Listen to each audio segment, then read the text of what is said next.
Hello friends, welcome to Indian study पर आपका स्वागत है। दोस्तों, आज की इस वीडियो में मैं आप लोगों के लिए UP triple S C video के लिए पूरे 50 क्वेश्चंस का टेस्ट लेकर के आया हूं हिंदी के, जो कि आपके आने वाले एग्जाम के लिए बेहद इंपॉर्टेंट है। तो वीडियो को एंड तक जरूर देखिएगा, क्योंकि लास्ट में मैं आपसे क्वेश्चन ही पूछूंगा और उसका आंसर आपको कमेंट बॉक्स में बताना होगा।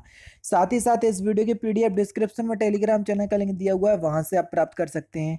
पहला क्वेश्चन, निम्न में से प्रसिद्ध छायावादी लेखक का नाम बताइए। अगर आपने देखो हिंदी साहित्य अच्छे से पढ़ा है तो ये questions with in a second आप कर सकते हैं। ठीक है, तो सही आंसर हो जाएगा आपका महादेवी वर्मा। महादेवी वर्मा ये छायावादी कवि हैं। ठीक है, जयशंकर प्रसाद भी छायावादी कवि हैं, सुमित्रा नंदन पंत भी छायावादी कवि हैं, और राय कृष्ण दास भी छायावाद कवि हैं। ये सभी जो है छायावाद कवि के उदाहरण हैं। ठीक है, हिंदी वर्णमाला में व्यंजनों की संख्या कितनी है? देखो, वर्णमाला अगर आपने पढ़ी है तो विद इन अ सेकेंड इस क्वेश्चन का आंसर बता सकते हो। तो हिंदी वर्णमाला में व्यंजनों की संख्या कितनी है? 33, 33। दूसरा ऑप्शन करेक्ट। अखियां हरी दर्शन की भूखी, कैसे रहे रूप रस रांची, ए बतियां सुनी रूखी, उपयोग पंक्ति में कौन सा रस है? तो सही आंसर हो जाएगा सर वियोग श्रृंगार रस। ठीक है, दूसरा ऑप्शन करेक्ट। ये क्वेश्चन शायद रिपीटेड है, कल भी हुआ था ये क्वेश्चन। नेक्स्ट क्वेश्चन, मात्रा क्रम की दृष्टि से दोहे के ठीक विपरीत पढ़ने वाला छंद कौन सा है? मात्रा क्रम की दृष्टि से दोहे का विपरीत छंद। सिंपल सा क्वेश्चन से बता सकते हो कि दोहे का विपरीत छंद कौन सा होता है? सोरठा। तीसरा ऑप्शन बिल्कुल करेक्ट। खिली हुई हवा आई, फिरकी सी आई, चल गई, पंक्ति में अलंकार आपको बताना है। देखो, खिली हुई हवा आई, फिरकी सी आई, ये सी है, ये सी एक वाचक शब्द है, और ये सी वाचक शब्द किसकी पहचान करा रहा? उपमा अलंकार की। पहला ऑप्शन करेक्ट। देखो, ना हिंदी का ज्ञाता तुम्हें बनना है, ना हिंदी का ज्ञाता हमें भरना है। एग्जाम में आनी है तो उसके अकॉर्डिंग हमको पढ़ना है। तो अच्छी बात है कि ये जो वाचक शब्द होते हैं जिनसे आप किसी अलंकार की पहचान कर सकें, तो उन पे जो ज्यादा विशेष तौर पर ध्यान दीजिएगा। ठीक है, अलंकार की हिंदी समझने से ज्यादा आसान ये सारी चीजें समझना होता है। समझ रहे?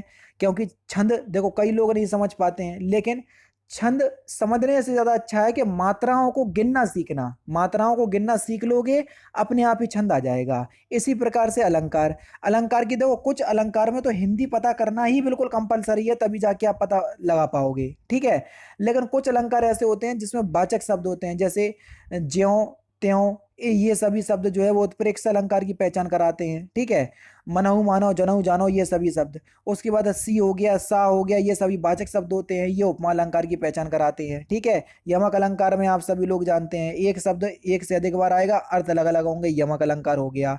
और अगर एक शब्द एक से अधिक बार आ जाए और अर्थ उसके समान हो तो लाटानुप्रास आ जाए। तो ये क्वेश्चन कठिन तब बन जाता तब लाटानुप्रास और यमक अलंकार दोनों ऑप्शन में दिया हुआ। ठीक है, जैसे मनुष्य वही है जो मनुष्य के लिए मरे, अब इस मनुष्य में मनुष्य की हिंदी दोनों जगह मनुष्य ही आ रही है, तो यहाँ लाटानुप्रास होगा। समझ रहे? यमक नहीं होगा। तो ये सारी चीजें आपको तभी आएंगी जब जाके आप अच्छे से इनका गहन अध्ययन करोगे। मैं तो आपसे एक बार एक चीज बोलूंगा कि कोई भी टॉपिक एक बार इस हद तक पढ़ लो कि दोबारा पढ़ने की उसको जरूरत नहीं पड़े, और कभी भी वो टॉपिक आपके सामने आए तो आपको ऐसा लगे कि हाँ यार, ये टॉपिक हमने इतनी अच्छे से पढ़ा था कि इसके कितने भी क्वेश्चंस आ जाए हमको सॉल्व करने में कोई भी कठिनाई नहीं होगी। और कठिनाई हो रही तो इसका मतलब ये है कि उस टॉपिक में कोई ना कोई कसर आपकी रह गई है, जिस वजह से आप उस टॉपिक को नहीं कर पा रहे हैं। तो कई लोग कमेंट्स में कहते हैं सर अलंकार कैसे पहचाने, छंद कैसे पहचाने। तो उन सारी चीजों को पहचानने से अच्छा है उनकी जो गहराई है उनको समझना, और गहराई समझने में आपको बहुत ज्यादा समय नहीं लगेगा। आप बात मानो, बस पेशेंसली उस चीज को फॉलो करोगे तो आराम से आप इन सारी चीजों को कर पाओगे। ठीक है, ये थोड़ा सा कई लोगों के कमेंट आए थे तो इस वजह से मैंने आपको बता दिया। अब घा का उच्चारण स्थान, अब देखो घा का उच्चारण या उच्चारण स्थान याद करने से अच्छा है पूरे व्यंजन का उच्चारण स्थान याद कर लो। अब घा आपको पता होना चाहिए, ये का वर्ग में आता है, का खा घा, और पूरा का वर्ग कंठ से बोला जाता है, तो बस दूसरा ऑप्शन करेक्ट। ये बेसिक चीजें पता होंगी ना तो आंसर अपने आप लिख लेगा। समझ रहे? जिस समास में दोनों पद मिलकर एक नया अर्थ प्रकट करते हैं उसको क्या कहते हैं? जिस समाज में दोनों अर्थ मिलकर एक नया अर्थ प्रकट कहते हैं, जैसे लंबोदर, लंबा है उधर जिसका, ये समास विग्रह हुआ, लेकिन अर्थ क्या हुआ? गणेश जी। कोई तीसरा अर्थ प्रकट हुआ, तो इसलिए बहुब्रीहि समास होता है। पहला ऑप्शन करेक्ट। ठीक है, ये सारी चीजें मुझे भी आती नहीं थी, लेकिन मैंने पढ़ी हुई है तब जाके आपको पढ़ा पा रहा हूँ। ऐसा नहीं है कि मेरे को सब कुछ आता है, मैं कुछ नहीं आता है तो उसको पढ़ता हूँ फिर आपको पढ़ाता हूँ, ठीक है। कोई भी व्यक्ति अपने आप में संपूर्ण नहीं होता, उसको संपूर्ण बनने की जरूरत भी नहीं है। जो चीज़ उसके लिए बेस्ट है उसको पढ़ो और लोगों को बताओ, सीधी सिंपल बात है। निम्नलिखित में से कौन सी ध्वनि अल्पप्राण है? तो सही आंसर आपका क्या हो जाएगा सर? ता। ता ध्वनि जो है वो एक अल्पप्राण है। अब आप बोलोगे सर ये ता ध्वनि कैसे अल्पप्राण हो गई, मुझे तो पता ही नहीं है अल्पप्राण। अब देखो अल्पप्राण की डेफिनेशन कभी पूछी नहीं गई आपके एग्जाम में, फिर भी अगर आप जानना चाहते हो तो मैं बता सकता हूँ। अल्पप्राण वो व्यंजन वर्ण होते हैं जिनको बोलने के लिए मुंह से कम वायु निकले। देखो अल्प का मतलब होता है कम और प्राण का मतलब होता है वायु, मुंह से कम वायु निकले तो वो अल्पप्राण कहलाते हैं।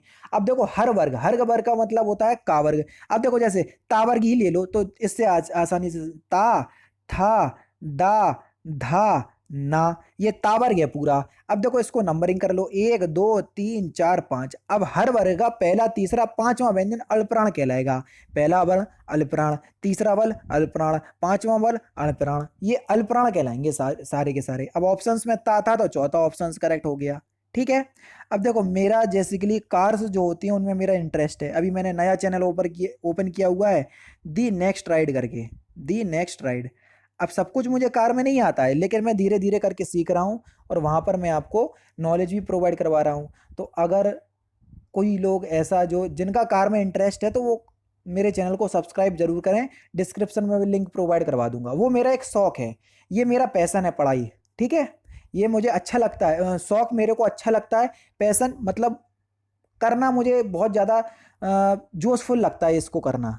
तो इसलिए मैं स्टडी चैनल ओपन किया था और चल भी रहा है ठीक ठाक, ठीक है। चलिए, राम हृदय जाके नहीं विपत्ति सुमंगल ताई, राम हृदय जाके नहीं विपत्ति सुमंगल ताई, इसमें कौन सा अनुप्रास अलंकार है? अब देखो डीपली आ गया ये आपको, है ना। कैसे पहचानेंगे? देखो इसके लिए आपको पूरी मेरी क्लास देखना पड़ेगी। अब देखना, राम हृदय जाके नहीं विपत्ति सुमंगल ताही, राम हृदय जाके नहीं विपत्ति सुमंगल ताही, है ना। तो यहाँ पर आपको अलंकार बताना है। मैंने आपको बताया था अभी, बातों ही बातों में बता दिया था कि जब एक शब्द की आवृत्ति एक से अधिक बार आए और अर्थ समान हो तो वहां लाटानुप्रास होता है। राम हृदय जाके, राम हृदय जाके, इसका मतलब राम के हृदय की ही बात हो रही है, तो यहाँ पर लाटानुप्रास होगा, तीसरा ऑप्शन करेक्ट। समझ रहे? नेक्स्ट क्वेश्चन, निम्नलिखित में से कौन सादृश्य मूलक अलंकार नहीं है?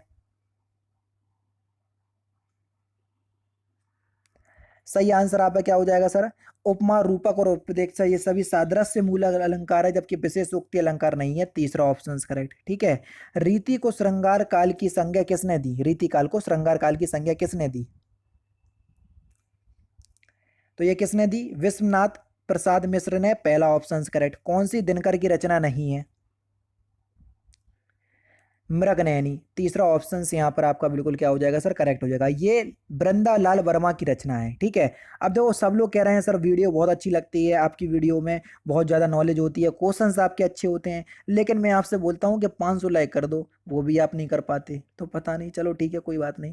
तिरंगा शब्द में कौन सा समास है? तिरंगा समास विग्रह करोगे तो समझ में आ जाएगा। पहला पद संज्ञावाचक, ती से मतलब तीन रंगों का समूह, उसी को बोलेंगे तिरंगा है। पहला पद संज्ञावाचक तो दिग्गु समास। किस पंक्ति में अपनहूति अलंकार है? अपनूति अलंकार का मतलब होता है जहां उपमेय में उपमान का आरोप यानी कि निषेध सहित हो तो वहां पर अपनीति अलंकार होता है, ठीक है। ये जैसे कि यह चंद्र नहीं मुख है ना। यह चंद्र नहीं मुख है, यहाँ पर यह चंद्र मुख के समान, लेकिन यह चंद्र नहीं मुख है यानी कि उपमेय और उपमान का क्या हो रहा है? आरोप हो रहा है। यहाँ पर उपमेय में उपमान का आरोप, तो यहाँ पर आपका कौन सा अपनूति अलंकार होगा? चौथा ऑप्शन करेक्ट। गधा का तत्सम रूप क्या होगा? तो ये होगा गर्दभ, चौथा ऑप्शन करेक्ट। नेक्स्ट क्वेश्चन की तरफ चल रहा है कि अलंकेश का पर्यायवाची शब्द कौन सा होगा? तो अलंकेश जो है वो कुबेर का पर्यायवाची शब्द होगा, तीसरा ऑप्शन करेक्ट। वाक्य के अशुद्ध भाग, त्रुटिपूर्ण भाग का चयन कीजिए, यदि कोई त्रुटि ना हो तो डी को चिन्हित कीजिए, ठीक है। भगवान को व्यर्थ यानी कि बेकार में सहायता देकर कोई लाभ नहीं। अब आप खुद बताओ, भगवान को व्यर्थ और बेकार, व्यर्थ और बेकार दोनों एक ही दूसरे के समानार्थी शब्द हैं और दोनों का प्रयोग साथ में हो रहा है जो कि अनुचित है। तो उचित करने के लिए क्या करना पड़ेगा? बेकार को हटा दो, भगवान को व्यर्थ में सहायता देकर कोई लाभ नहीं, तो बी पार्ट में इसके क्या हो जाएगा सर? गलती हो जाएगी, ठीक है ना। आगे बढ़ें, चलिए नेक्स्ट क्वेश्चन की तरफ बढ़ते हैं। जिसके पास कुछ ना हो उसको क्या बोलेंगे, वाक्यांशों के लिए एक शब्द, जिसके पास कुछ ना हो उसको बोलेंगे अकिंचन। तीसरा, दूसरा ऑप्शन करेक्ट। निम्नलिखित पद में से कौन सा पद व्या प्रत्यय से बना हुआ है? प्रत्यय किसी भी शब्द के पीछे लगाए जाते हैं। तो सही आंसर आपका क्या हो जाएगा सर? देखो खवैया में आपका वया प्रत्यय लगा हुआ है, तीसरा ऑप्शन करेक्ट। पितृ परस अनुमति का संधि पद क्या होगा? तो यहाँ पर आपका सही आंसर क्या हो जाएगा? पितृनुपति, है ना, पितृनुपति। तो यहाँ पितृनुमति, सॉरी ना कि पति, पितृनुमति होगा। तो सही आंसर हो जाएगा तीसरा ऑप्शन, ठीक है। तीसरा ऑप्शन यहाँ पर आपका बिल्कुल क्या हो जाएगा सर? करेक्ट हो जाएगा, ठीक है। नेक्स्ट, अच्छा यहाँ पर संधि कौन सी होगी? री का नियम है, री का नियम गुण संधि में आता है, तो गुण संधि होगी। वर्तिका शब्द का तद्भव क्या होगा? तो ये होगा आपका वाती, दूसरा ऑप्शन करेक्ट। यहाँ पर देखो एक भाग को 1 से 6 तक में डिवाइड कर लिया, क्रमानुसार आपको सजाना है। बताओ। जिस प्रकार अग्नि का धर्म दहकना है, उसी प्रकार, यानी कि जिस प्रकार के बाद दूसरे नंबर पे ये आएगा, तीसरे नंबर पे ये आएगा, उसी प्रकार मनुष्य को धैर्य, मनुष्य का धैर्य उसके स्वभाव का पर्याय होना चाहिए। ये 5वें नंबर पे, यानी कि बा या लारा, तीसरे ऑप्शन में दिया, तीसरा ऑप्शन बिल्कुल करेक्ट। चाकू का बहुवचन शब्द क्या होगा? चाकू का बहुवचन शब्द चाकू ही होगा, चौथा ऑप्शन करेक्ट। परिश्रम का विलोम शब्द क्या होगा? परिश्रम का विलोम शब्द विश्राम होगा, दूसरा ऑप्शन करेक्ट। नेक्स्ट क्वेश्चन, मंगल भवन अमंगल हारी द्रहु सो दशरथ अजर बिहारी में कौन सा छंद है? अब देखो वही बात, छंद पहचानने के लिए मात्राएं गिनना आना चाहिए, है ना। छंद में कोई सीखने वाली बात नहीं है, सीखने वाली बात है मात्राओं को गिनने में। अब देखो, अब मुझे जैसे नियम पता है, जैसे अंग की बिंदी दिख रही, जिस भी शब्द पे ये लग जाती है तो वहां पर 2 मात्राएं गिनी जाती हैं। तो ये 2 मात्रा, गा में 1 मात्रा, ला में 1 मात्रा, भवन में 1 मात्रा, इसमें 1 मात्रा, इसमें 1 मात्रा। तो इसमें 1 मात्रा, फिर अंग की बिंदी लग गई तो 2 मात्रा, फिर 1 मात्रा, फिर 1 मात्रा। हा बड़ा हा है तो 2 मात्रा, रा में बड़ी की मात्रा लगी तो 2 मात्राएं। गिन लो जरा, देखो 2 3 4 5 6 7 8, 8 2 10, 10 2 12, 2 14, 2 16। और 16 मात्राएं कौन से छंद में होती हैं? आप बोलोगे सर चौपाई छंद में होती हैं, तो बस दूसरा ऑप्शन करेक्ट। कोई कठिन काम नहीं है, बस आप लोगों ने कठिन बना लिया उसे। क्रिया का आधार सूचित करने वाला वाक्य कौन सा है? जल्दी बताओ। तो सही आंसर क्या हो जाएगा सर? अधिकरण कारक, तीसरा ऑप्शन करेक्ट। ठाकुर का स्त्रीलिंग शब्द क्या होगा? ठाकुर का स्त्रीलिंग शब्द होगा ठकुराइन, दूसरा ऑप्शन करेक्ट। जगन्नाथ में कौन सी संधि होगी? जगन्नाथ, जगत प्लस नाथ, ता का नियम लग रहा है, ता अपने ही 5वें वर्ड में बदल रहा, ना में बदल रहा, बिल्कुल बदल रहा सर। कौन सा संधि है? व्यंजन संधि, चौथा ऑप्शन करेक्ट, ठीक है। चौथा ऑप्शन बिल्कुल करेक्ट हो जाएगा। निम्नलिखित में से कर्मधारय समास किस में है? तो सही आंसर हो जाएगा आपका नीलोत्पलम, तीसरा ऑप्शन करेक्ट हो जाएगा। नीलोत्पलम में क्या है सर? कर्मधारय समास है, ठीक है। नेक्स्ट क्वेश्चन, मेडकी का जुकाम होना, मेडकी को जुकाम होना, इसका सही अर्थ क्या है? मतलब कि बिना योग्यता के योग होने का नखरा, दूसरा ऑप्शन करेक्ट। प्रत्युत पन शब्द में उपसर्ग आपको बताना है, तो यहाँ पर प्रति उपसर्ग होगा, दूसरा ऑप्शन करेक्ट। निम्नलिखित में से सही शब्द को छांटिए। कवित्री की सही आपको वर्तनी बताना है, कई बार बता भी चुका हूँ, दूसरा ऑप्शन करेक्ट हो जाएगा। निम्नलिखित वाक्यों में से कौन सा वाक्य शुद्ध नहीं है?